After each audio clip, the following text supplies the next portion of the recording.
today we're going to talk about how we changed pedagogy within our site and got STEM across all the classrooms. Mandy and I actually were fairly new to the school. We joined at the beginning of 2016.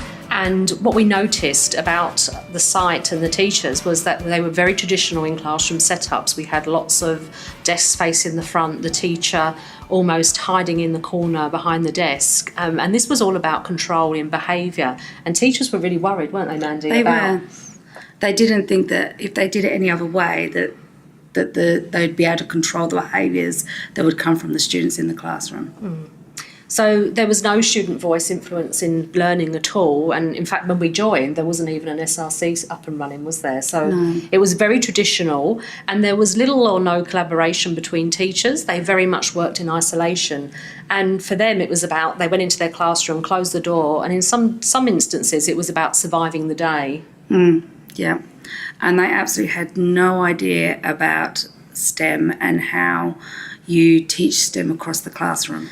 One of the biggest drivers for us to be able to change pedagogy with teachers was the fact that during 2016 we actually got the STEM grant, enabling us to redevelop the site. Which actually helped us along the way, because it actually started moving those classrooms away from the traditional space. Teachers were actually looking for some direction, and they were looking for a bit of a focus. Lots of them talked to us about the fact that they felt they were drifting as teachers, and that they, as a school, there was no whole school consistency or clear way forward. So STEM actually became the vehicle for us to address all these other things, and it was about putting all those strands together. As a leadership team, we talked strategically about how we could do this in a really timely manner and not swamp teachers. One of the ways we first started introducing STEM to our teachers was with baby steps. We knew that if we threw all this information at them in one go, that they just wouldn't know how to cope with that, and they'd go, hold on a minute, I've got my other teaching to do. So it was about introducing them to information and showing them the value behind moving forward in a STEM space. And although the direction came sort of top down from us, we actually used other members of staff and increased their capacity. So it was very sort of horizontal in the end, that we actually all worked together. Early adopters are more readily available to take on new learning. And then quite often, once they've embedded that learning in themselves, they will then start to talk to their colleagues about what's going on, and they bring them on board. So it's really important to have those people in place first that want to go forward first. Yeah, and it's not a top-down approach then, is it? It's actually about the teachers actually learning together, rather than us saying, you will do this. And we very, very didn't want to go into that space. It was very much, it had to come from them. We made sure that we put staff meeting time aside for the STEM, and we tried to pace that, and we almost went with the momentum of the build, didn't we? We started off slowly and sort of trickled it out, and as the building progressed, we actually started really focusing in on that.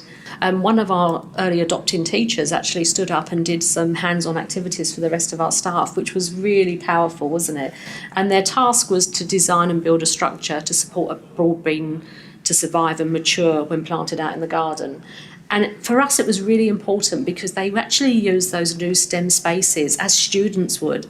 And that really opened teachers' eyes, wasn't it, to how they could set up those classrooms. And that was, I think, quite a powerful session for them to actually experience it as students and play in that area.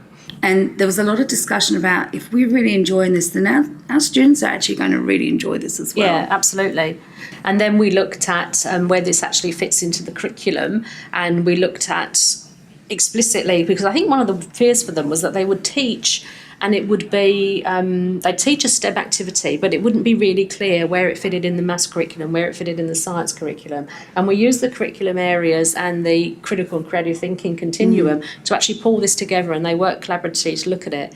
I then challenged them to actually teach this unit to their students across reception to year 7. And they've done that this term, and that's been really, really powerful, because it's given teachers that opportunity to work collaboratively together, to plan.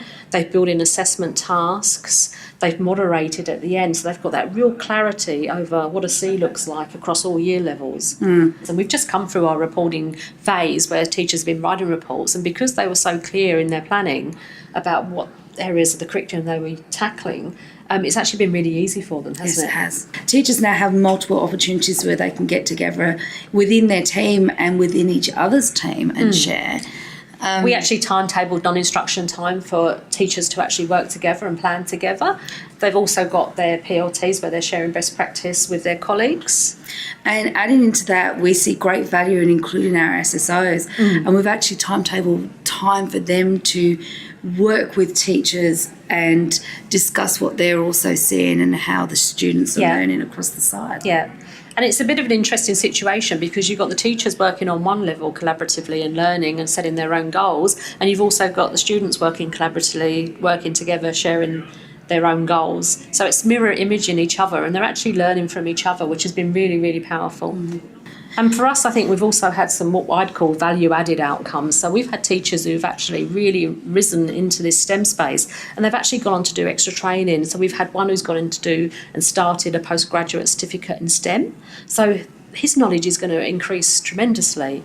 We've got a high sense of community pride, haven't we? They love our new areas, and they feel like they've been involved in the journey along the way, which has been really, really important for us to take our community with us.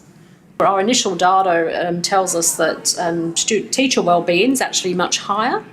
So that's been a really positive response back in our data collection. We also scan students with powerful learner scans, and we've seen a huge increase in their ownership and their wellbeing within the classroom. And although it might be a little bit too early to look at other data sets such as NAPLAN, PAT-R, PAT-M, we're actually really hopeful that they're going to increase as well.